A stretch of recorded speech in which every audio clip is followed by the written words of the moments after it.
नमस्कार। रात के 9 बज चुके हैं और आपके सामने हमेशा की तरह हाजिर हूँ। बहुत बहुत पहले आप लोगों का शुक्रिया, क्योंकि लगभग हम लोग अब, हालांकि एक मार्क ही, एक नंबर ही है और इससे ज़्यादा कुछ नहीं है। आप लोगों के प्यार से ज़्यादा बड़ा कुछ नहीं है। करीब 1 लाख के दरवाजे पे हैं और मुझे लगता है कि आज रात या कल जब मैं 9 बजे आपके सामने हाजिर होऊंगा, उससे पहले 1 लाख तक, क्राइम तक का जो परिवार है वो पहुंच जाएगा। और अभी सफ़र बहुत लंबा है, तो लेकिन ये एक नंबर है जो बढ़ रहा है। अच्छा लगता है, परिवार के लोग बढ़ रहे हैं, अच्छा लगता है। हमेशा की तरह फिर यही कहूँगा, बहुत सारे आपके मेल भी आए, बहुत सारे सुझाव भी आए। संडे को लेकर बहुत सारे लोगों ने सुझाव दिए। एक मैं कल बताऊंगा, जाम्बिया से एक मेल आया था, उस मेल का मैं जिक्र करना चाहूँगा आप लोगों से, लेकिन वो मैं कल करूँगा। आज की जो कहानी है, बहुत सारे लोगों ने बाटला हाउस को लेकर लगातार कह रहे थे कि आप हमारी बात नहीं सुनते, आप बाटला हाउस के बारे में कुछ नहीं बताते। तो मुझे लगा कि ये कुछ ज़्यादा हो गया है, तो अब ज़्यादा इंतज़ार नहीं कराना चाहिए। और बाटला हाउस की कहानी इसलिए भी बहुत मायने रखती है क्योंकि इसको लेके बहुत सारे सवाल उठे थे। सिर्फ सवाल एक क्राइम रिपोर्टर या पुलिस के बीच में नहीं, मीडिया के ज़रिए नहीं, बल्कि राजनीतिक हलकों में भी। तमाम जो पार्टियां थीं उस वक्त, उसको लेके सवाल उठाए गए थे। बड़े बड़े पॉलिटिशियन ने इसके ऊपर बयान दिया था। और कुल मिला के बाटला हाउस इनकाउंटर को लेके कि ये फ़र्ज़ी है या असली है, इसमें साजिश थी, क्योंकि इसमें एक दिल्ली पुलिस के होनहार इंस्पेक्टर की भी मौत हुई थी, inspector Mohan Chand Sharma, special cell के। और मैं उनको करीब 15-16 साल से जानता था। उनके साथ बहुत सारी मैंने स्टोरी की थी, तो एक बहुत करीब से जानता था। तो वो भी मेरे लिए एक अफसोस की बात थी। लेकिन एक जो सबसे बड़ी बात थी इस पूरे बाटला हाउस इनकाउंटर को लेकर, इसी बाटला हाउस इनकाउंटर की वजह से मेरे जैसे करीब 10-15 क्राइम रिपोर्टर, इनकी एक बार जान खतरे में आ गई थी। और शायद मैं आज, ये बात 2010 की है, आज 18 चल रहा है, 8 साल हो गए, शायद मैं आज आपके सामने बैठा भी ना होता। अगर इसलिए कह रहा हूँ कि अच्छी चीज़ हुई कि ये नहीं हुआ, अगर टाइमर काम कर रहा होता और बम ब्लास्ट कर जाता, तो उस ब्लास्ट में दिल्ली में हम जैसे काम करने वाले करीब 8-10 क्राइम रिपोर्टर वो बचते नहीं। क्योंकि जिस कार के साथ हम लोग लगातार 1-1.5 घंटे तक खड़े हुए थे टेक लगाकर, उस कार के अंदर बॉम्ब था। और वो बॉम्ब एक टिफ़िन में रखा गया था और उसके अंदर टाइमर सेट था, लेकिन कुछ उसकी बैटरी या कुछ और वजह से कुछ प्रॉब्लम आ गई, जिसकी वजह से वो ब्लास्ट नहीं हुआ। बाद में फिर पुलिस ने रिकवर किया। तो ये मैं आगे आपको कहानी बताऊंगा ये क्यों और कैसे हुआ था, लेकिन ये इसी बाटला हाउस इनकाउंटर से जुड़ा हुआ मसला है। बाटला हाउस इनकाउंटर में इतना विवाद क्यों हुआ था, ये सारी चीज़ें, और क्या इंस्पेक्टर मोहन चंद शर्मा की मौत को लेकर उठा था कि ये पुलिस के अंदर की राइवलरी की भी है कि एक खेमा नहीं चाहता था और उसी ने गोली चला दी। तो ये सारे सवाल, सारी चीज़ें, सारी कहानी क्या थी सच, वो मैं कोशिश करूँगा आपको फैक्ट्स के साथ बताने की। ये जो बाटला हाउस इनकाउंटर हुआ था, ये 19 सितंबर 2008 का इनकाउंटर है, मतलब 10 साल पहले। और इत्तेफाक से अभी हाल में 19 सितंबर को ये 10 साल पूरे हुए हैं। आज 28 है। 19 सितंबर 2008 से ठीक एक हफ्ता पहले 13 सितंबर 2008 को दिल्ली में 5 अलग अलग जगह पर सीरियल ब्लास्ट हुआ था। 2 बॉम्ब कनॉट प्लेस में फटे थे, 2 जीके ग्रेटर कैलाश में एम ब्लॉक में, और एक बहुत ही भीड़ भाड़ वाली जगह करोल बाग, गफ़ार मार्केट बहुत फेमस है करोल बाग, और उसका भी गफ़ार मार्केट, जहाँ इलेक्ट्रॉनिक्स आइटम्स ज़्यादातर बिकते हैं, फ़ोन वोन अनलॉक बहुत होता है वहाँ पे। तो अलग अलग 5 धमाके हुए थे। इसके अलावा 3 बॉम्ब और मिले थे जो डिफ्यूज़ कर दिए गए वक्त रहते, वो फटे नहीं। और इन 5 धमाकों में करीब 30 लोग मारे गए थे। और मैं उस दिन एक जगह, अच्छा ये सारे जो धमाके हुए थे ये करीब 50 मिनट के अंदर अंदर हुए थे। तो हम लोग एक जगह पहुंचते थे, तब तक कॉल आता था कि वहाँ भी धमाका हो गया है। तो उस दिन रिपोर्टर भी कम पड़ गए थे। कोई कनॉट प्लेस भाग रहा है, कोई जीके भाग रहा है, जीके में 2 अलग अलग भाग रहा है, कोई गफ़ार मार्केट, तो कहीं और 3 बम मिलने की खबर, जिंदा बम फिर उसके पीछे। तो खैर ये चलता रहा। तो इस जो सीरियल ब्लास्ट हुआ था 13 सितंबर 2008 को, उसमें करीब 30 लोग मारे गए थे। उससे पहले जुलाई में, और उससे पहले फिर मार्च अप्रैल, अहमदाबाद, सूरत, जयपुर, ऐसी कई जगह पे इसी तरह के सीरियल ब्लास्ट हुए। बेंगलोर, वहाँ पे भी सीरियल ब्लास्ट हुआ। मैं बेंगलोर भी गया था तब उसको कवर करने। तो 5-6-7 जगहों पे ऐसे सीरियल ब्लास्ट हुए, सबके जो तरीका था वो एक जैसा था। और जो जांच शुरुआती हुई पाई गई, अहमदाबाद में भी हुआ था, तो उसमें ये था कि इसमें IM यानी इंडियन मुजाहिदीन का हाथ है। तो जब ये गुजरात में जब ब्लास्ट हुआ अहमदाबाद में, तो वहाँ से अच्छा सारी अलग अलग स्टेट की एजेंसी जांच कर रही थी इन चीज़ों को लेकर, और कई जगह IM ने क्लेम भी किया कि ये उन्होंने मेल करके और मीडिया को बयान देके कि ये हमारा काम है। तो इंडियन मुजाहिदीन उस वक्त बहुत सुर्खियों में रहा करता था। तो जब गुजरात में ब्लास्ट हुआ अहमदाबाद में, तो जब उसकी जांच शुरू हुई तो गुजरात की लोकल पुलिस और एजेंसीज़ ने पता किया कि जिस कार के ज़रिए ब्लास्ट किया गया था वो कार एक टेनेंट का था, और उस टेनेंट के लैंडलॉर्ड तक पुलिस पहुंची, फिर उसके मोबाइल नंबर को खंगाला गया, कॉल डिटेल्स निकाले गए। तो तमाम चीज़ों की जांच चल रही थी। तभी पता चला कि जिस दिन अहमदाबाद में ब्लास्ट हुआ था 5 ऐसे फ़ोन नंबर थे जो सस्पेक्टेड थे, और उन 5 नंबर की जब कॉल डिटेल खंगाली गई तो उसमें से 3 कॉल यूपी में किए गए थे, और उन यूपी में जो कॉल किए गए फिर वहाँ से उसके बाद जो एक कॉल किया गया था वो जामिया नगर, दिल्ली जामिया नगर, जहाँ पे बाटला हाउस जिस इलाके के अंदर आता है। तो वहाँ से एक लीड मिलती है। उसके बाद जो अहमदाबाद में कार जहाँ पे टेनेंट ने बताया उसने एक हुलिया बताया, और वो हुलिया ये था, उसकी पहचान, बाकी जो उसने चेहरा बताया वो तो अलग था। वो ये था कि उस शख्स के आगे के 2 दांत नहीं है, टूटे हुए, ये 2 दांत हैं नहीं, ये उसकी पहचान थी, बाकी उसकी कोई तस्वीर और कुछ नहीं, ये चश्मदीद ने बताया। तो अब 2 चीज़ें, एक कॉल का लोकेशन जामिया नगर, दूसरा ये कि एक बंदा है जिसके आगे के 2 दांत टूटे हुए, वो मास्टरमाइंड हो सकता है। ये 2 चीज़ें पुलिस इसको खंगाल रही थी। पर जामिया नगर के जो कॉल डिटेल था कि वहाँ पे ये कॉल किया गया था, उसको उस वक्त गुजरात पुलिस ने बहुत सीरियसली नहीं लिया। और कुछ एक ये भी होती है राइवलरी कि जैसे दिल्ली में ब्लास्ट होता है या यूपी या महाराष्ट्र या गुजरात, तो जो हमारी पुलिस फोर्सेस होती कई बार कंपटीशन के चक्कर में ये कि इस केस को मैं क्रैक करूं, इस क्रिमिनल को मैं पकड़ूं, इस आतंकवादी को मैं पकड़ूं, इसके ऊपर इनाम है, इससे शाबाशी मिलेगी, बहुत सारे इन्फॉर्मेशन शेयर नहीं करते हैं, और ये ओपन सीक्रेट है पुलिस में, तो वो शेयर नहीं करते, बल्कि कई बार वो बिना इन्फॉर्मेशन के दूसरे स्टेट में घुस जाते हैं, दबिश भी डाल देते हैं, हालांकि ये इलीगल है। तो आपसी राइवलरी की वजह से जो स्टेट पुलिस एक दूसरे से वो लड़ाई लड़ती रही, कई बार होता है ऐसा। तो इस केस में भी ऐसे ही हो रहा था। तो ये जो नंबर था जामिया नगर का, इसको बहुत ज़्यादा उस वक्त, अगर उसी वक्त शायद ये करते, तो इसमें ये भी कहते हैं कि जो दिल्ली में 13 सितंबर को ब्लास्ट हुआ वो नहीं होता, लेकिन खैर लेट हो गया। तो अब पुलिस वो 2 दांत वालों की तो तलाश में लगी हुई है, लेकिन जामिया नगर के उस कॉल की डिटेल या उसको लेकर बहुत ज़्यादा उन्होंने फोकस नहीं किया। उनका फोकस यूपी की तरफ चला गया, क्योंकि कुछ नंबर यूपी के थे, आजमगढ़ के। इसी दौरान अब 13 सितंबर आता है और दिल्ली में सीरियल ब्लास्ट होता है। अब दिल्ली पुलिस एक्टिव, जो तरीका था ब्लास्ट का, जिस तरीके के ब्लास्ट में जो विस्फोटक यूज़ किए गए थे वो सारे वैसे ही थे जो अहमदाबाद में हुए, जो जयपुर में हुआ, जो बेंगलोर में हुआ। तो ये इशारा कर रहा था कि ये एक ही ग्रुप का काम है, और वो बॉम्ब भी उसी तरीके से बनाए गए थे, उसका केमिकल और वो तमाम चीज़ें भी मैच कर रही थी। तो अब दिल्ली पुलिस की स्पेशल सेल है एक, जो ख़ासतौर पे आतंकवादियों से जुड़ी हुई हरकतें या आतंकवादी चीज़ों के ऊपर ही काम करती है। तो यह मामला स्पेशल सेल, जब दिल्ली सीरियल ब्लास्ट हुआ तो उन्होंने इनपुट लेकर शुरू किया।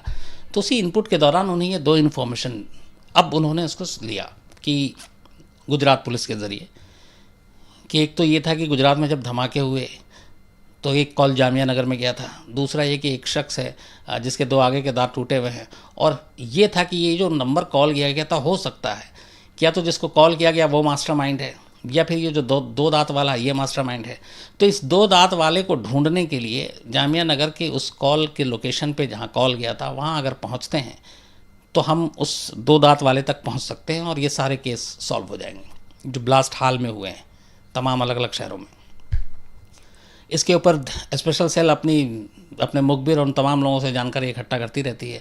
पुलिस पे प्रेशर भी है केस सॉल्व करने का। दिल्ली में चूँकि 5 सीरियल ब्लास्ट हुए एक साथ, तो 13 को ब्लास्ट होता, 14-15 ये सारे फ़ोन सर्वेलांस सारी चीज़ें लगा के रखते हैं, ट्राई करते रहते हैं। फिर इन्हें उसी कॉल डिटेल से, वो चूँकि नंबर भी मिल चुका था, तो ये होता है कि हाँ, ये जो जामिया नगर है वहाँ पे बाटला हाउस में इस नंबर का लोकेशन पता चलता है, और पहली बार उन्हें पता चलता है कि बाटला हाउस में एक L18, L for London, L18 number का एक मकान है, 4 मंजिला। उसकी चौथी मंजिल पे कुछ लड़के रहते हैं। अब पुलिस ने अपने लोकल इंटेलिजेंस, लोकल मुखबिर, उन लोगों से ही पता किया तो पता चला कि बाकी फ्लैट में तो फैमिली रहती है, चौथी मंजिल के 2 कमरों में 6 लड़के रहते हैं और वो 6 के 6 आजमगढ़ से हैं, जामिया में पढ़ने के लिए आए हैं। कोई जामिया में पढ़ाई कर चुका है, कोई इंग्लिश स्पीकिंग कोर्स कर रहा है, कोई कंप्यूटर कोर्स कर रहा है, कोई एग्ज़ाम की तैयारी कर रहा है, और ये सारे 18 से 24 साल के दरमियान। तो पुलिस को ये पता चलता है 6 लड़के। तो अब ये होता है कि पूरी बाकी जगह फैमिली और इस बिल्डिंग में सिर्फ ये 6, तो पहला ये होता है कि चूँकि 6 अकेले लड़के हैं, बैचलर हैं, हो सकता है ये IM से जुड़े हुए हों। तो इस इन्फॉर्मेशन के बाद और उस फ़ोन नंबर का लोकेशन को कंफर्म होने के बाद स्पेशल सेल ये प्लान करती है कि चलते हैं और उस बिल्डिंग को खंगालते हैं और इन 6 लड़कों को से मिलते हैं और देखते हैं कि क्या पता उनमें से कोई है कि नहीं। 7 दिल्ली पुलिस की स्पेशल सेल के 7 लोग, जिसमें इंस्पेक्टर मोहन चंद शर्मा लीड करते हैं, बाकी सब इंस्पेक्टर होते हैं, हेड कांस्टेबल होते हैं, कांस्टेबल होते हैं। ये लोग सुबह सुबह जामिया नगर बाटला हाउस पहुंचते हैं। अब ये था कि वो जो पूरा जामिया नगर है, जो ओखला का एरिया, वो बहुत ही कंजस्टेड है। घर एक दूसरे से इतने सटे हुए हैं कि आप छत होते हुए आप 1-2 किलोमीटर तक चले जा सकते हैं, एक दूसरे की छत को आप टापते हुए और बेहद कंजस्टेड। ऐसी है कि आप गाड़ियाँ नहीं जा सकती, सिर्फ 2 व्हीलर जा सकता है, और लोग सारे आते जाते रहते हैं। तो मतलब ऑपरेशन करने के लिए वो बहुत ही मुश्किल जगह, और जामिया यूनिवर्सिटी के वो इर्द गिर्द है बिल्कुल। तो अब ये 7 पुलिस वाले सुबह सुबह सादी वर्दी में, स्पेशल सेल के लोग जनरली सादी वर्दी में होते हैं, तो इंस्पेक्टर मोहन चंद शर्मा की अगुवाई में वहाँ पहुँचते हैं। पहले ये लोग सारे बिल्डिंग के आगे पीछे से मुआयना कर लेते हैं। तो बिल्डिंग का सिर्फ एक फ्रंट हिस्सा और एक बैक का हिस्सा है, बाकी और मकानों से वो बिल्कुल चिपका हुआ, घिरा हुआ है।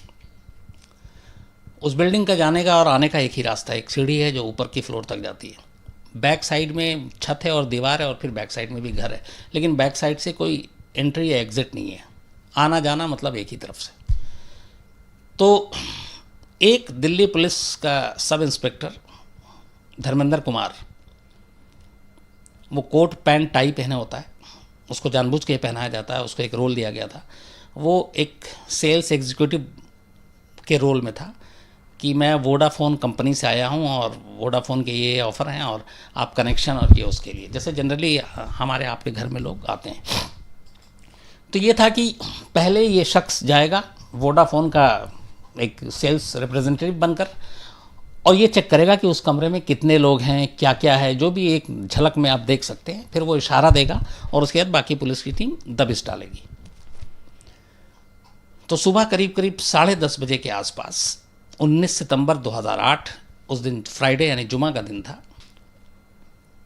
ये धर्मेंद्र कुमार SI चौथी मंजिल पे पहुंचता है, दरवाज़ा नॉक करता है। दरवाज़ा नॉक करने के बाद दरवाज़ा खुलता है, ये बताता है मैं वोडाफोन से हूँ। वो लड़के उसको फिर मना कर देते हैं, इंटरेस्ट नहीं दिखाते हैं, और ये उतनी देर में उनको ताड़ लेता। तो तब तक इसको 4 लड़के दिखाई देते हैं।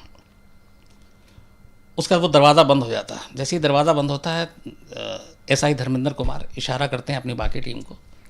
इसके बाद अचानक इंस्पेक्टर मोहन चंद शर्मा और उनकी टीम अब ऊपर चढ़ती है। सितंबर के महीने में भी दिल्ली में जनरली गर्मी होती है, मौसम ठंडा नहीं होता है, और उस दिन बहुत गर्मी थी। इसका मुझे भी एहसास है क्योंकि मैं लगभग 12 बजे से बाटला हाउस में था रात तक, तो हम लोग भी पसीने पसीने हो रहे थे। तो उस दिन भी गर्मी बहुत ज़्यादा थी। तो जनरली ऐसे ऑपरेशन के वक्त ख़ास ट्रेनिंग होती है स्पेशल सेल के लोगों को, और वो बुलेट प्रूफ जैकेट पहनते हैं। बुलेट प्रूफ जैकेट उस दिन इंस्पेक्टर मोहन चंद शर्मा ने या उनकी टीम में से किसी ने नहीं पहनी थी।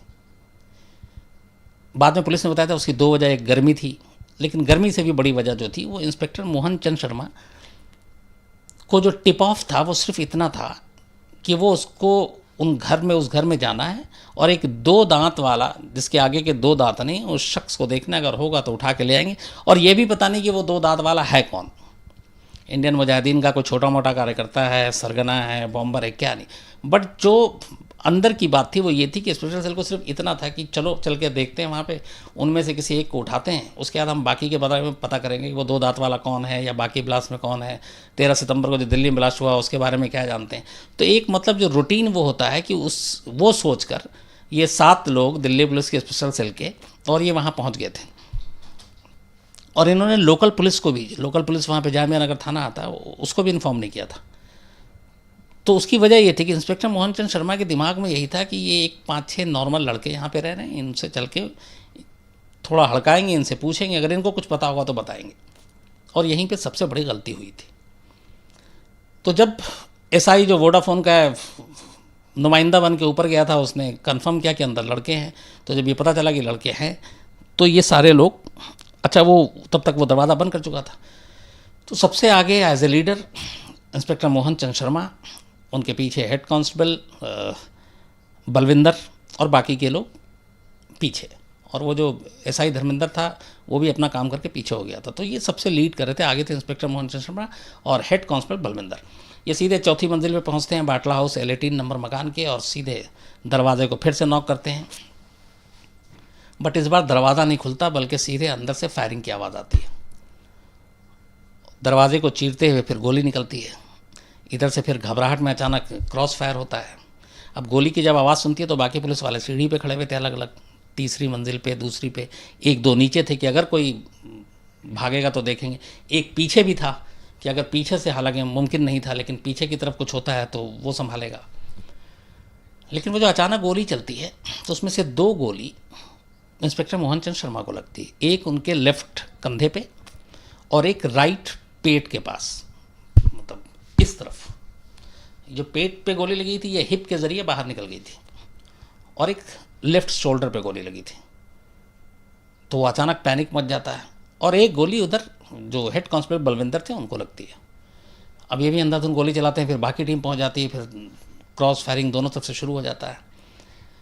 इस बीच में मोहन चंद शर्मा जो कि लगभग गिर गए थे उनको उठा के नीचे लाया जाता है। फिर एक लोकल और एक जो वोडाफोन का नुमाइंदा बन के गया था वो, ये दोनों कंधे पे, दोनों तरफ से कंधा पकड़कर, और मोहन चंद शर्मा को गली से, चूँकि गली में गाड़ी आ नहीं सकती थी, उसको गली से मेन रोड तक लेकर आते हैं मोहन चंद शर्मा को, फिर उनको गाड़ी में बैठाते हैं और नज़दीक के होली फैमिली हॉस्पिटल उधर ले जाते हैं।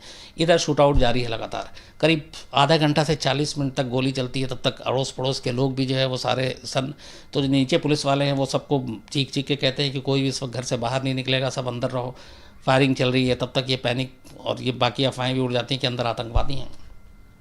खैर 30-40 मिनट के बाद जब ये गोलीबारी शांत हो जाती है तो उस फ्लैट के एक रूम से 2 लाशें मिलती हैं, बाद में जिनकी शिनाख्त होती है, एक मोहम्मद आतिफ अमीन और एक साजिद, और ये दोनों आजमगढ़ के रहने वाले। 2 लोगों को पकड़ा जाता है, जिसमें से एक था मोहम्मद सैफ और एक जीशान। एक के बारे में कहते हैं कि वो भाग गया, लेकिन वो आज तक रहस्य कि कैसे भागा, क्योंकि जिधर से भागने का रास्ता है उधर पुलिस खड़ी हुई है, सीढ़ी एक, दरवाज़ा एक, पीछे से भागना नामुमकिन। और ये मैंने खुद भी जाकर देखा है जब।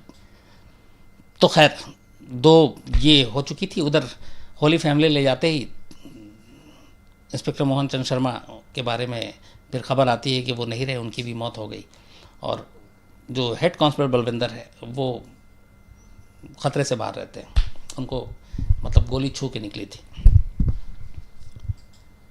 अब जब ये सारी चीज़ें होती हैं तो उसके बाद मीडिया को खबर मिलती है, फिर हम सब पहुंचते हैं। अच्छा, फ्राइडे का दिन पूरे ओखला में एक बड़ा ही सेंसिटिव इशू हो गया था।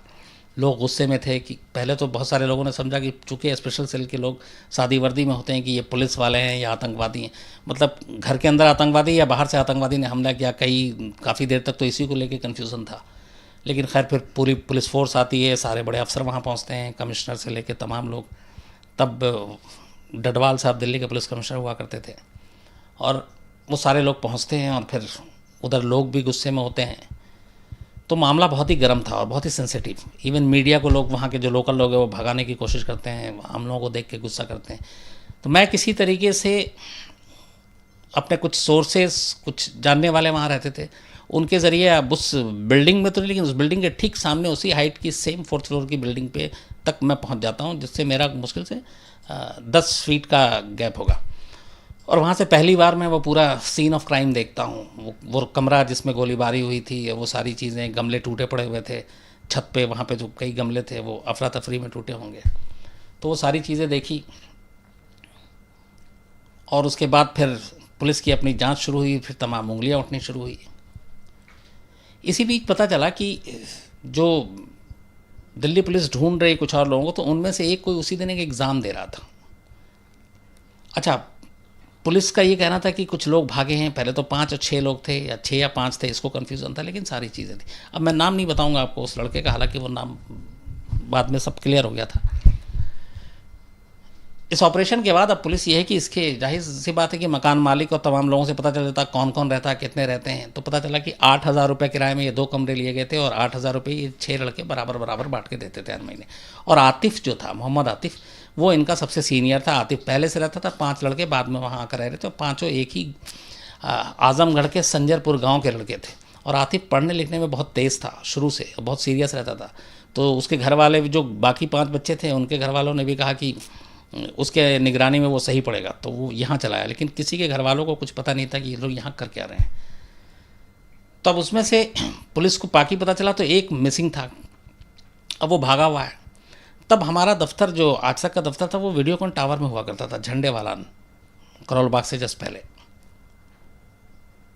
तो नेक्स्ट डे फ़ोन आता है हम लोग के पास कि वो अपना नाम नहीं बताता, बोलता है कि मिलना है और अर्जेंट मिलना है, वरना अगर नहीं मिलेंगे तो पुलिस हमारा इनकाउंटर कर देगी। तो हम लोग पता करते हैं क्या हुआ। तो पता चला कि उस L18 मकान में जो आतिफ और इन साहब के साथ रहने वाले में से वो लड़का एक वो भी था। तो जब हम लोगों को पता चलता है तो हम पहला उसको मशवरा ये देते हैं कि भैया तुम सरेंडर करो जाकर।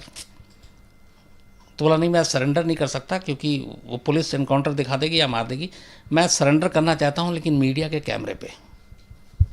तो उस वक्त 1-2 ऐसे केसेस हुए थे। एक श्रीनगर में हमारे स्टूडियो में एक बंदा था जिसने आके सरेंडर किया था सिर्फ जान बचाने के लिए। 1-2 और यूपी में ऐसा हुआ था। तो फिर उसने कहा कि हमें पुलिस को ही सरेंडर करना, लेकिन मीडिया के कैमरे पे, ताकि कम से कम आप लोगों के सामने हमें, अगर हम सरेंडर करते हैं तो हमारी जान की सलामती रहेगी। तो हमने कहा कि उससे कहा ठीक है आप आ जाओ। तो वो वीडियोकॉन टावर आता है नीचे, हम लोग पुलिस को इन्फॉर्म करते हैं, लोकल पुलिस को, वहाँ की जो लोकल पुलिस स्टेशन था वो पहाड़गंज लगता है। तो वहाँ के SHO को फ़ोन किया, आया, हमने कैमरे पर बाकायदा शूट किया, और फिर पुलिस उसको लेकर चली गई। तो ये उस कहानी का एक पार्ट था जो उसमें रहता था लड़का। हालांकि बाद में वो साबित हो गया कि वो उस दिन एग्ज़ाम दे रहा था, वहाँ पे नहीं था, और उसका कोई लिंक नहीं था, लेना देना नहीं था, इसलिए वो इस केस से बरी भी हो गया। इसीलिए मैं उसका नाम नहीं ले रहा हूँ। तो खैर ये सारी चीज़ें होती है। उसके बाद जाँच वाँच होती है, तो पता चलता है कि जो 2 लोग मारे गए थे, आतिफ और साजिद, उसमें से आतिफ, मोहम्मद आतिफ अमीन पूरा नाम है उसका, वो मेन इंडियन मुजाहिदीन का बॉम्बर था, बॉम्ब बनाने का माहिर। और दिल्ली, जयपुर, अहमदाबाद, बेंगलोर 2005 से लेके 2006 से लेके 2008 तक ज़्यादातर जो ब्लास्ट हुए, उसमें मेन बॉम्ब बनाने का माहिर मोहम्मद आतिफ ही था, जो पुलिस की गोली से मारा गया, और उसके साथ साजिद मारा गया। और जिस 2 दांत वालों की बात कर रहा था मैं, जिसके लिए इंस्पेक्टर मोहन चंद शर्मा गए थे ढूंढने के लिए, उसका बाद में पता चला नाम बशीर है। हालांकि वो बाद में पकड़ा गया, लेकिन वहाँ से नहीं, वो कहीं और से। तो आतिफ मेन था जो मारा गया, उसके साथ साजिद मारा गया, बाद में 2 और, एक मोहम्मद सैफ और एक जीशान, वो पकड़े गए। एक के बारे में जो पुलिस ने कहा था कि साजिद एक और है जो भाग गया, बाद में उसके बारे में अभी 2017 में खबर आई कि वो इंडिया से फिर भाग के उसने IAS ज्वाइन किया था, और सीरिया में, या कहीं वो सीरिया में ही वो मारा गया फोर्सेस के हाथों। तो अब इस एनकाउंटर के बाद अगले कई दिनों तक बड़े हंगामे हुए, लोकल लोग गुस्से में थे, फिर इसमें पॉलिटिक्स घुस आई, तमाम नेता भी कहने लगे कि ये फर्जी है, ये सारी चीज़ें हैं। कुछ लोग कोर्ट में पहुंच गए। तो दिल्ली हाई कोर्ट ने NHRC को ये जिम्मेदारी सौंपी कि वो इन्वेस्टिगेट करे और अपनी रिपोर्ट दे 2 महीने के अंदर अंदर कि ये इनकाउंटर फर्जी था या असली था। अब NHRC ने अपनी पूरी जांच की। उसके बाद 2 महीने के बाद उन्होंने हाई कोर्ट में NHRC ने अपनी एक रिपोर्ट दी। उस रिपोर्ट में दो चीज़ों को सामने रखते हुए जो फैसला दिया गया वो ये था कि एक, इसमें ये चीज़ उठी थी कि इंस्पेक्टर मोहन चंद शर्मा किसी और की गोली से नहीं मारे गए बल्कि पुलिस की ही गोली से मारे गए, और पुलिस के दो खेमे थे और एक ग्रुप ने उनको जानबूझ के और इस फर्जी इनकाउंटर को सही दिखाने के लिए कि देखो हमारा आदमी भी मारा गया और वो गोली मार दी। तो ये सबसे ज़्यादा संगीन इल्ज़ाम था दिल्ली पुलिस पर।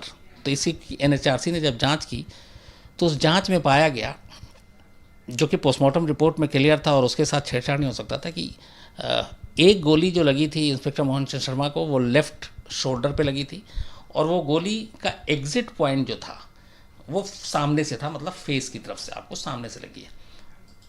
एंट्री पॉइंट, सॉरी, लगने की एंट्री पॉइंट, और एग्ज़िट पॉइंट बैक की तरफ था। जो दूसरी गोली लगी उनके पेट के दाहिने तरफ, पेट के निचले हिस्से में, उसकी भी एंट्री पॉइंट सामने से थी और एग्ज़िट पीछे हिप से निकला था। तो ये गोली का लगना ये बता रहा था कि गोली पीछे से नहीं मारी गई, जबकि शुरुआत में आई थी कि उनको धोखे से मारा गया और पीछे से गोली मारी गई। तो पोस्टमार्टम रिपोर्ट, फॉरेंसिक रिपोर्ट और फिर NHRC की अपनी फाइंडिंग्स, उसने ये सारी चीज़ें क्लियर कर दी कि ये गोली, दोनों जो गोली लगी थी दोनों सामने से लगी थी, और जिस जगह पे इंस्पेक्टर मोहन चंद शर्मा को गोली लगी थी, जहाँ पे वो थे, वो बड़ा संकरा एरिया है, वो फ्लोर दरवाजे के बाहर, वहाँ पे वो सबसे आगे थे। तो अगर उनको साजिश के तहत गोली मारी गई तो गोली पीछे से मारी जाती, न कि आगे से, और आगे से जगह थी नहीं। तो आगे से कौन मार सकता था? तो सिर्फ वो जो उस कमरे के अंदर लोग थे, वो निशाना लगाते तो सीधे सामने की तरफ आती। पीछे से अगर गोली चलती तो उन्हें पीछे की तरफ से आती। एंट्री पॉइंट पीछे होता, एग्जिट पॉइंट आगे होता, मतलब गोली लगती पीछे से, निकलती आगे से। लेकिन यहाँ उल्टा था, लगी आगे से, निकली पीछे से। इसका मतलब है कि पीछे से कोई उनके ऊपर कोई वार नहीं किया गया। और NHRC ने इसी बिना पे कहा कि ये, और जो वहाँ पे मारे गए आतिफ का पूरा ट्रैक रिकॉर्ड निकाला गया तो पता चला कि इंडियन मुजाहिदीन के साथ उसके रिश्ते थे, और जैसे एक बाने के मैंने आपको बताया कि जिसका कोई रिकॉर्ड नहीं था उसको बरी भी कर दिया गया। लेकिन ये था कि इन लोगों के घर वालों को भी पता नहीं था कि ये लोग क्या करते हैं। तो NHRC ने अपनी रिपोर्ट दी और इस रिपोर्ट में ये कहा कि ये जेन्युइन एनकाउंटर था और इसमें कोई साजिश नहीं थी, और इंस्पेक्टर मोहन चंद शर्मा की मौत भी एक हादसा था जो आतंकवादियों की गोली से लगा। अपने टीम के लोगों ने उनके ऊपर कोई हमला नहीं किया था। जिसके बाद हाई कोर्ट ने फिर इस NHRC की रिपोर्ट को माना और उसके बाद कहा कि इस एनकाउंटर को लेकर सवाल नहीं उठना चाहिए। बाद में सुप्रीम कोर्ट ने भी NHRC की इसी रिपोर्ट को एक्सेप्ट किया और माना, और इंस्पेक्टर मोहन चंद शर्मा की मौत को ये बताया कि ये जो गोली आई थी वो आतंकवादियों की तरफ से आई थी, जो आतिफ एंड कंपनी। तो उसके बाद इस सवाल पे फिर बहस जो है वो रुक गई, वरना बहुत सारी इस पे उंगलियां उठी थी। अब क्या होता है कि ये सारा केस हो गया, फिर उसमें जो दो पकड़े गए थे और इंस्पेक्टर मोहन चंद शर्मा की मौत और इन सारों को लेके सेक्शन अलग अलग होता, मुकदमा चल रहा है। 19 सितंबर 2008 की ये घटना थी, बाटला हाउस एनकाउंटर। 2 साल के बाद, ठीक 2 साल बाद 19 सितंबर 2010 आता है, और 2010 को 19 सितंबर को जामा मस्जिद पे मोटरसाइकिल पे सवार 2 लड़के आते हैं, हेलमेट पहने हुए थे, और जामा मस्जिद के गेट नंबर 3 के पास, अक्सर जामा मस्जिद लाल किला यहाँ पे टूरिस्ट बहुत आते हैं देखने के लिए, तो वो एक विदेशी टूरिस्ट थे, उसमें ज़्यादातर जापानी और ताइवान के टूरिस्ट थे। तो 19 सितंबर 2010 को वो टूरिस्ट जामा मस्जिद के गेट नंबर 3 पे पहुँचते हैं सुबह सुबह, करीब 10 साढ़े 10 का वक्त था। उसी वक्त मोटरसाइकिल से 2 लोग आते हैं और उसका अंधाधुन वो बस पे गोली चलाना शुरू कर देते हैं, और फिर वो मोटरसाइकिल पे ही भाग जाते हैं, पकड़े नहीं जाते। उसमें 2 ताइवानी जो टूरिस्ट थे वो घायल हो जाता है, जान किसी की नहीं जाती है। तो जैसे ही ये खबर पहुंचती है तो हम लोग फिर वहाँ करीब 11 बजे तक जामा मस्जिद स्पॉट पे पहुंच जाते हैं। मैं और मेरी उस दिन पूरी क्राइम टीम, इसलिए कि जामा मस्जिद के बाहर अटैक हुआ और ये बड़ा था। फिर एक ये भी होता है कि एक अटैक के बाद कई चीज़ें होती हैं। उस वक्त ये हो गया था, एक ट्रेंड चल गया था कि एक बम फटेगा तो थोड़ा वेट करो, 5 मिनट का दूसरी की खबर आ जाएगी। मुंबई में भी हुआ, दिल्ली में भी हुआ, बेंगलोर में भी हुआ, हैदराबाद में भी हुआ, अहमदाबाद में भी हुआ। तो हम लोगों को यही डर था कि अब आगे पता नहीं क्या होगा। तो खैर वहाँ पहुँचते हैं, अपनी रिपोर्टिंग करते हैं, तब तक वो भी आ जाती है, लाइव वाइव सारा चल रहा होता है। उसके बाद हम करीब 6, 8 या 10 रिपोर्टर, जामा मस्जिद के गेट नंबर 3 के बाहर ही एक चौकी है, उस चौकी के पास गाड़ियाँ लाइन से खड़ी रहती हैं। हम लोग एक कार का टेक लेकर चुके, खड़े खड़े, और कई बार होता है आप अपना आराम से थोड़ा खड़े हो जाते हैं, तो हम लोग टेक लेकर खड़े हुए, कुछ वहीं पे खड़े सिगरेट पी रहे हैं, कुछ बातें कर रहे हैं, कुछ अपना शूट देख रहे हैं, कुछ भेजना है क्या बात कर रहे हैं, कुछ फ़ोनों दे रहे हैं वहीं पे फ़ोन पे। मुझे याद है कि मैं और मेरे साथ जो 2-3 रिपोर्टर थे, अनुज मिश्रा, तंसीम हैदर, सुब्रतीम बनर्जी, उसी गाड़ी पे खड़े होकर हम बात कर रहे हैं और बाकी प्लान भी कर रहे हैं कि आगे का शो कितने बजे, किसका लाइव क्या है, फीड क्या गई है कि नहीं गई है। तो उस गाड़ी के पास हम लोग करीब 1 से 1.5 घंटा, जब भी वो मिलता, चूँकि वहाँ पे छाँव थोड़ा सा था और पेड़ की वजह से, तो हम ऐसी जगह पे पहुँच जाते। तो जब हम वहाँ पहुँचे तो हम लोग हमेशा उसी गाड़ी के पास टेक लगाए खड़े हो जाते थे। इसके बाद करीब 1-1:30 बज रहा था, मुझे लाइव पे बुला लिया गया। मैं लाइव पे खड़ा हुआ था और मैं लाइव चैट दे रहा था, और लाइव चैट के दौरान अचानक कैमरामैन मुझे इशारा करता है पैनिक के पीछे से कुछ धुआं बहुत तेज़ी से उठ रहा है। तब ऐसे सिचुएशन में कई बार आदमी घबराता भी है, तो मैंने भी पलट के देखा, बहुत तेज़ी से धुआं उठ रहा था। तो फिर कुछ शोर आता है तो पता चलता है कि जिस गाड़ी के पास हम लोग खड़े हुए थे उसी गाड़ी से धुआं निकलना शुरू हो गया। अब सारे भागते हैं, मीडिया वाले भी शूट वूट कर रहे हैं अपना कैमरे से, हमारे भी जो रिपोर्टर थे उसी की तरफ भागते हैं। उसके बाद खैर पुलिस आती है। अब जब गाड़ी खोलती है तो एक तो पता चलता है वो गाड़ी लावारिस है, कोई वहाँ पे था ही नहीं, और उसी के अंदर कुछ वायरिंग में कुछ वो हो गई थी जिसकी वजह से आग लग गई थी। तो गाड़ी का शीशा तोड़ा जाता और खोला जाता, अंदर एक टिफ़िन बॉक्स था। अब टिफ़िन बॉक्स देखते ही लोकल पुलिस घबरा जाती है, क्योंकि टिफ़िन बॉक्स में भी बहुत धमाके हुए हैं।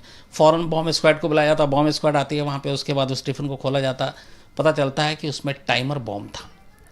जिस गाड़ी के पास हम लोग 11 बजे से लेकर करीब 1 बजे तक 2 घंटा मान लीजिए खड़े हुए थे।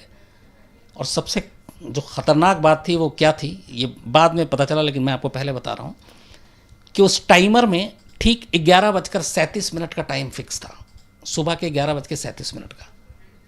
इत्तेफाक से वो टाइमर में कुछ टेक्निकल फॉल्ट आ गया, वायरिंग कुछ गड़बड़ हो गई और वो ब्लास्ट नहीं हुआ। अगर वो ब्लास्ट होता तो आसपास में न मालूम कितने लोग मारे जाते, और शायद उसमें सबसे ज़्यादा जर्नलिस्ट होते, ख़ासतौर पे क्राइम रिपोर्टर, और दिल्ली का कोई भी ऐसा क्राइम रिपोर्टर नहीं था जो उस दिन मौके पे मौजूद नहीं था। और मुझे इसलिए भी वो दिन याद रहेगा हमेशा कि उसी दिन हम लोगों का अप्रेजल हुआ था। अप्रेजल मतलब साल में जो लेटर मिलता है, किसको प्रमोशन मिला, किसके कितने पैसे बढ़े, किसने अच्छा काम किया, किसने बुरा काम किया। तो हमारे 2-3 रिपोर्टर बड़े उदास थे उस दिन, और वो अप्रेजल जो है सबका फ़ोन से पता चल जाता था कि किसका क्या हुआ है, तो कई उदास थे। और हम ये भी बात करते कि ठीक है, यहाँ से ऑफिस जब जाएंगे तब बॉस से बात करेंगे। तो एक तरफ वो था, दूसरी तरफ अचानक जब ये पता चला कि ये टाइमर, हम उस कार के पास अप्रेजल की ही बात कर रहे थे, और उसमें से 1-2 बेचारे, 2 नहीं 3 उदास थे। जिनका प्रमोशन हुआ सब खुश थे। अब मैं एज ए बॉस उन लोगों को सांत्वना दे रहा था, जो अच्छा गया तो उनको बधाई दे रहा था, जिनका नहीं हुआ उनको कह रहा था चिंता मत करो, अगले साल कर हो जाएगा। और उसी गाड़ी से धुआं निकलता और फिर उसी गाड़ी से टिफ़िन बॉक्स निकलता, और पता चलता है कि इसमें बॉम्ब था और अमोनियम नाइट्रेट, बड़ी डेंजरस उस वक्त चीज़ें थी। तो वो सारी चीज़ें पता चलती है फॉरेंसिक से। और टाइमर में जो टाइम फिक्स था ब्लास्ट होने का वो 11:37 था। अब जब पुलिस इन्वेस्टिगेट करती है तो पता चलता है कि बाटला हाउस में जो इनकाउंटर हुआ था, तो आतंकवादियों ने, इंडियन मुजाहिदीन के लोगों ने उस इनकाउंटर का जो फिक्स किया था कि शायद मोहम्मद आतिफ, अमीन और साजिद के जो मरने का टाइम था वो यही था, उसी वक्त गोली उसी के आसपास लगी थी। तो वो 11:37 पर 19 सितंबर 2008 को बाटला हाउस इनकाउंटर का वक्त मानते हैं इंडियन मुजाहिदीन के लोग। और सेम उसका बदला लेने के लिए दूसरी बरसी 2 साल बाद 11:37 19 सितंबर का ही डेट चुनते हैं और जामा मस्जिद के बाहर एक कार में बॉम्ब रखते हैं जिसमें टाइम था 11:37, और इत्तेफाक से वो फटता नहीं है। तो ये 2 साल बाटला हाउस इनकाउंटर के होने पर इंडियन मुजाहिदीन ने प्लान किया था ब्लास्ट करने का, जो ऊपर वाले के करम से हुआ नहीं, गलत तार या जो भी आप कहें, और हम लोगों की खुशनसीबी थी कि वो फटा नहीं, वरना शायद आज मैं आपके सामने बैठ के ये कहानी भी ना सुना रहा होता, बल्कि मेरी कहानी कहीं और से कोई और सुना रहा होता। तो ये हुआ था। तो टोटल बाटला हाउस इनकाउंटर, उससे जुड़ी हुई 2 साल के बाद की ये घटना, और बाटला हाउस को लेकर तमाम सवाल जवाब। या अब बात इंस्पेक्टर मोहन चंद शर्मा की। इंस्पेक्टर मोहन चंद शर्मा दिल्ली पुलिस के स्पेशल सेल के एक जांबाज होनहार अफसर थे। एसीपी राजवीर, उनकी भी मौत हो चुकी है, उनका आपसी रंजिश में उनका कत्ल हो गया था। वो उनकी टीम में थे। 1989 में दिल्ली पुलिस ज्वाइन किया था, और 95 में एक रणपाल गुज्जर, दिल्ली का बहुत बड़ा, दिल्ली हरियाणा यहाँ पे उसका बड़ा रोल था, बहुत ज़्यादा नाम था उसका, खूंखार था क्रिमिनल। उस पर 3 लाख का इनाम था, उसका एनकाउंटर किया था इंस्पेक्टर मोहन चंद शर्मा ने स्पेशल सेल की बाकी टीम के साथ। कुल मिला के करीब 60 एनकाउंटर में इंस्पेक्टर मोहन चंद शर्मा शामिल रहे थे, जो राजवीर और उनकी टीम ने किया था, और राजवीर की टीम के ये परमानेंट मेंबर थे। तो रनपाल का जब एनकाउंटर किया था तो सब इंस्पेक्टर ये बहाल हुए थे 1989 में, और 1995 में इस एनकाउंटर के लिए उन्हें सीधे प्रमोशन देके इंस्पेक्टर बना दिया गया था। तब दिल्ली के पुलिस कमिश्नर निखिल कुमार हुआ करते थे, जो बाद में एनएसजी के भी डायरेक्टर बने, और बिहार के पूर्व मुख्यमंत्री के वो बेटे भी हैं और दिल्ली पुलिस में कमिश्नर रहे थे। तो करीब 60 एनकाउंटर में रोल रहा था इंस्पेक्टर मोहन चंद शर्मा का, और पार्लियामेंट अटैक की जो इन्वेस्टिगेशन थी उसकी टीम के भी हिस्सा थे, होनहार अफसर थे। लेकिन थोड़ी सी नादानी और थोड़ी सी पूरी जानकारी की कमी, उस वजह से शायद उनकी जान चली गई और दिल्ली पुलिस ने एक अच्छा अफसर खो दिया। तो ये थी पूरी कहानी बाटला हाउस की, और मुझे लगता है कि बहुत सारे दिन से आप लोग जो कह रहे थे इन डेप्थ में जानने की, मैंने अपनी पूरी कोशिश की जो भी फैक्ट्स के साथ है वो आपको बताऊं। तो ये थी कहानी। अगर कुछ सवाल होगा तो मैं ज़रूर देख दूँ, लेकिन सवाल सिर्फ केस से जुड़े हुए। हाँ, बताते हैं। 1300 लोग देख रहे हैं, 600 लोगों ने सब्सक्राइब नहीं किया है। हाँ, एक चीज़ और आज मुझे किसी ने बताया कि देखिए एक डेटा दिखाया जा था आज मुझे कि जो कहानियाँ सुनते हैं 76% लोग ने अभी तक उसमें से क्राइम तक सब्सक्राइब नहीं किया। सिर्फ 74% लोगों ने सब्सक्राइब नहीं किया और 26% लोगों ने ही किया। जैसे इस वक्त अभी जितने लोग देख रहे हैं उनमें से करीब 40% लोगों ने सब्सक्राइब नहीं किया है। ये भी मुझे यहाँ से दीपक बता रहा है। तो कहानी सुनिए, एंजॉय कीजिए, लेकिन पैसे तो लगते नहीं हैं, तो सब्सक्राइब भी कर डालिए। और हालांकि ये मुझे बोलते हुए अच्छा नहीं लगता, कई लोगों ने मेल पे भी लिखा है, लेकिन मेरी मजबूरी है कि जो मेरे दाएं बाएं सब खड़े होते हैं, कहते हैं कि नहीं सर आप अपील करेंगे तो फ़ौरन हो जाता, तो आप प्लीज़, परिवार बढ़ेगा तो परिवार बढ़ने में क्या जाता है। हालांकि मुझे कई लोगों ने मेल किया है और उन्होंने ये बड़ा अफसोस जताया कि आप प्लीज़ सब्सक्राइब के लिए अपील मत किया कीजिए, हमें बड़ा बुरा लगता है। लेकिन साहब क्या करें, मेरी भी मजबूरी है, टीम का भी सुनना पड़ता है, तो वरना ये लोग नाराज़ हो जाएंगे तो फिर मुश्किल हो जाएगा। तो इसलिए इनकी खुशी के लिए भी कर देता हूँ। तो अभी भी जैसे है कि जितने लोग देख रहे हैं उसमें से करीब 40% लोगों ने सब्सक्राइब नहीं किया, तो आप मौका मिले तो ज़रूर कीजिए, और अच्छा लगे तो कीजिए, बुरा लगे तो बिल्कुल मत कीजिए। मैं ये लाइन हमेशा आपसे बोलूँगा, पसंद हो तो कीजिए, ज़बरदस्ती बिल्कुल नहीं कीजिए। तो पसंद है तो फिर कर डालिए। अब बताओ कुछ इस केस से जुड़े हुए जो सवाल हैं। हाँ, ये एक सवाल एक लोगों का आया है कि, और ये तुम माइक लो तो क्या, तो उनकी आवाज़ नहीं जाती। सवाल केस से जुड़े हुए सवाल बताओ। कई लोगों का सवाल है कि सोनिया गांधी क्या रोई थी असल में?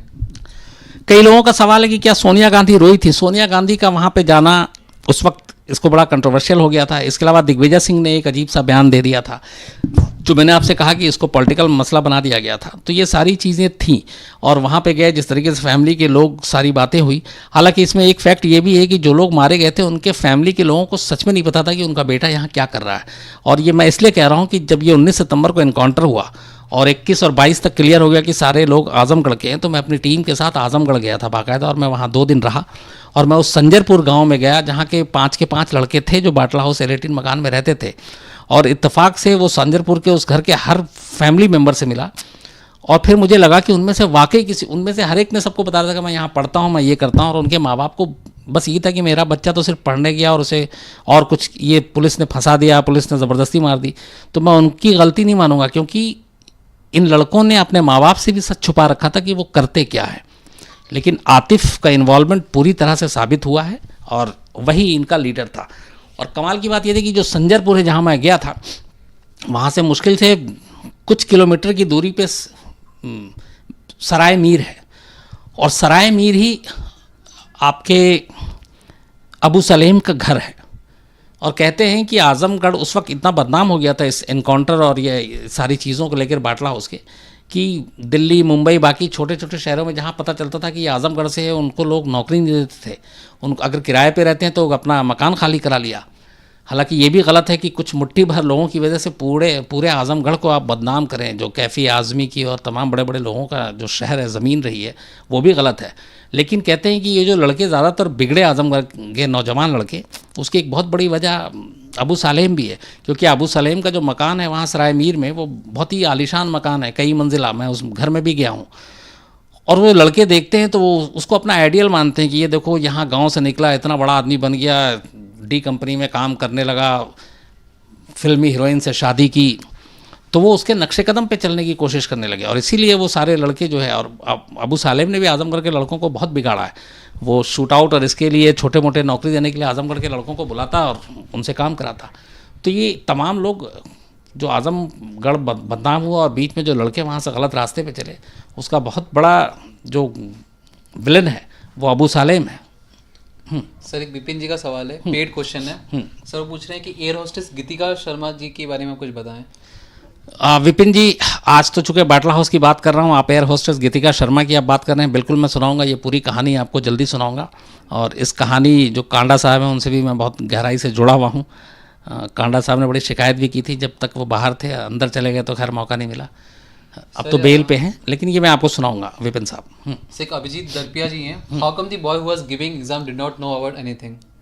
Abhijit Darpiya ji, how come the boy who was giving exam did not know anything.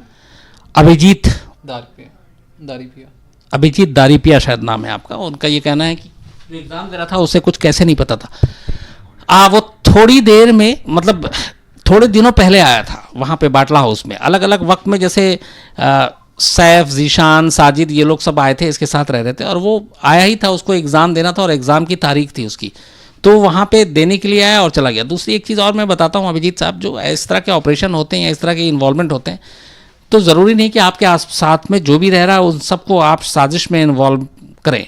और ये आप जिस तरीके की आतंकवादी चीज़ें होती हैं उसमें बड़ा वो रखा जाता है कि आपको क्या राज रखना, क्या बताना है। जैसे पार्लियामेंट अटैक में भी ये, अगर जो गिलानी को छोड़ दिया अदालत ने, उसकी वजह यही था कि गिलानी और अफजल गुरु बेहद करीबी दोस्त थे, एक ही गांव के थे।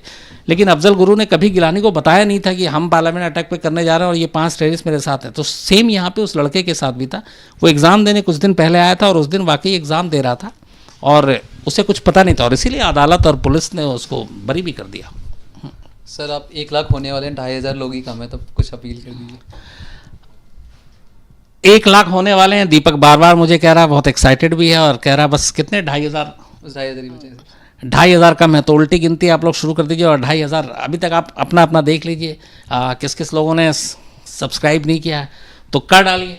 और सर एक सवाल है कि जो आज 497 आए हैं उसमें आपके कुछ व्यूज़ क्या हैं एज अ रिपोर्टर। एक सवाल है, 497 जो आया व्यूज़ क्या है। ऑफिस में सब लोग बहुत सारी बातें कर रहे थे और मैं कहीं ना कहीं अदालत के इस फैसले से अपनी पूरी सहमति जताता हूं और मुझे लगता है कि एक सुलझा हुआ और सही फैसला है। सर जो आप स्टोरीज बोलते हैं उस पर कोई एक्शन लेती है कभी गवर्नमेंट? ये सवाल है डॉल्फिन फिश का। जो स्टोरी बोलता हूँ, हाँ, डॉल्फिन करके कोई है जिन्होंने कहा कि मैं जो स्टोरी बोलता हूँ उस पर गवर्नमेंट एक्शन लेती है। एक्शन लेती होती तो मैं आज 9 बजे आपके सामने बैठ के कहानी नहीं सुना रहा होता। लेकिन देखिए, मेरा मकसद न सिर्फ मतलब न डराना धमकाना, बाकी ये सारी चीज़ें नहीं है। जो सच है वो सच्चाई के साथ आपके सामने रख दूं, मेरा काम बस इतना ही है। मैंने ये पहले भी कहा कि एक जर्नलिस्ट का काम ये है कि जो चीज़ें हुई हैं, जो जैसी हुई हैं, उसको वैसे ही लोगों तक पहुंचाए। और मैं अपना ये काम हमेशा कोशिश करता हूं कि ईमानदारी से करूं। और कभी अगर गलत फैक्ट्स हो और आप लोगों को लगे तो आप ज़रूर मुझे बताइए। जैसे अभी एक मेल पढ़ा था जिसमें किसी ने मुझे एक फैक्ट्स के बारे में कहा था, लेकिन मैंने उसको क्रॉस चेक किया तो इत्तेफाक से मैं सही निकला। अब मैं भूल रहा हूँ, लेकिन मैं उनको ज़रूर रिप्लाई करूँगा इस बारे में। सर एक शाश्वत मिश्रा जी हैं, सर वो कह रहे हैं सर आज आपकी लाइव देखने के लिए मैंने आज गेट की कोचिंग मिस कर दी। शाश्वत मिश्रा जी, आपने लाइव देखने के लिए अपनी कोचिंग मिस कर दी। आप दोबारा ऐसा मत कीजिए। देखिए, इस वक्त आपका वक्त बहुत कीमती है, आप कोचिंग करें और इसको आप बाद में भी देख सकते हैं, लेकिन ये आपका प्यार है उसके लिए शुक्रिया। लेकिन आइंदा पहले आप अपनी कोचिंग पे ध्यान दीजिए। तो अब हम लोग कल हमारी और आपकी मुलाकात होगी, कल फ्राइडे है और हमारा फाइनल मैच भी है, तो अब कल डिसाइड करेंगे हम लोग। आप बता दीजिएगा मेल करके कि कल कहानी सुनाऊं या कल छोड़ दूं, इसलिए कि कल इंडिया और बांग्लादेश का, हालांकि पाकिस्तान की टीम बाहर हो गई, तो मैं ये चाहता